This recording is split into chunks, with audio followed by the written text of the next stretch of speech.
नमस्कार दोस्तों, आज के हमारे इस वीडियो में हम आपके लिए जन्माष्टमी पर्व की पावन कथा लेकर आए हैं। द्वापर युग में पृथ्वी पर लगातार पाप और राक्षसों का अत्याचार बढ़ने लगा। तब पृथ्वी गाय का रूप धरकर ब्रह्मा जी के पास गई।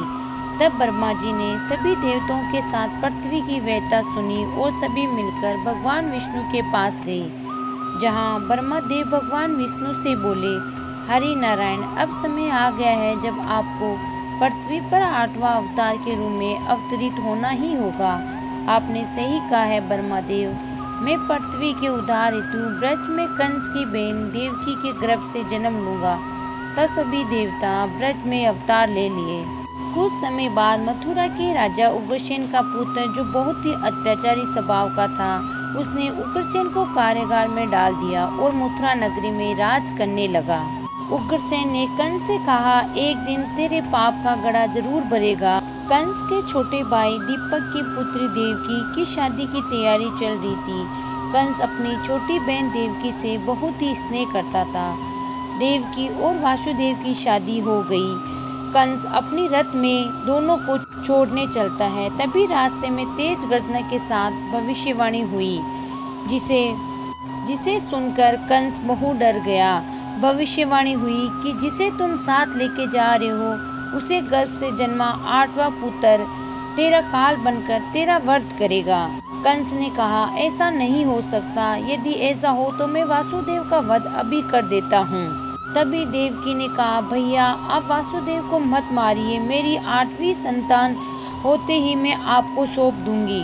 तब कंस ने देवकी और वासुदेव को अपने कारागार में बंद कर दिया। समय बीतता गया। जैसे ही देवकी के कोई भी पुत्र होता, कंस उसे ले जाता और मार देता।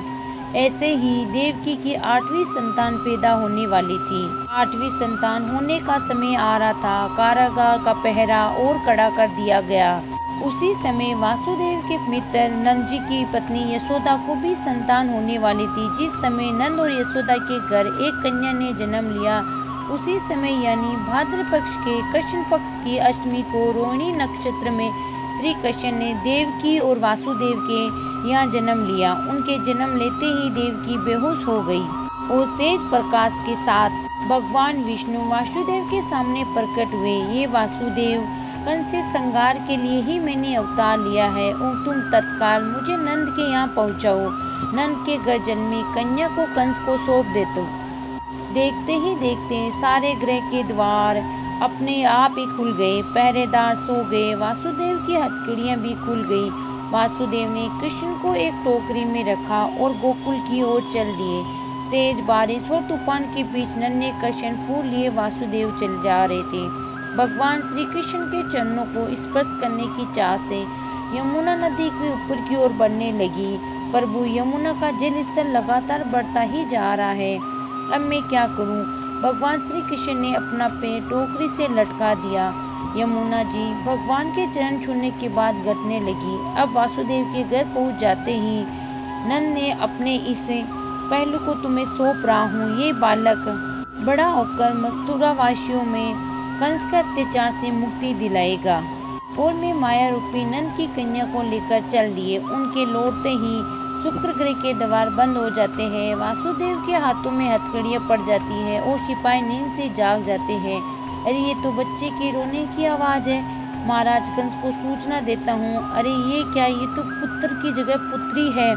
महाराज की जय हो, महाराज की जय हो। महाराज की वासुदेव के पुत्र की जगह पुत्री का जन्म दिया है। ऐसा कैसे हो सकता है? पुत्री की जगह पुत्री, विधि का विधान कैसे बदल गया? तभी देवकी ने कंस से कहा, इसे छोड़ दो, ये तो पुत्री है। आपको मारने वाला तो पुत्र था, इसे छोड़ दो। परंतु कंस ने देवकी की एक न सुनी और उस कन्या को लेकर चल लिया। तभी वह उसके हाथ से छूटकर देवी का स्वरूप धारण कर लेती है और बोलती है, मुझे मारने से तुम्हें कोई लाभ नहीं मिलेगा। तुझे मारने वाला जन्म ले चुका है, वह पहुंच गया है। ये सुन कंस को बहुत गुस्सा आता है और उसने भगवान श्री कृष्ण को मारने के लिए अनेक प्रयास किए और अंत में श्री कृष्ण ने कंस का वध कर दिया।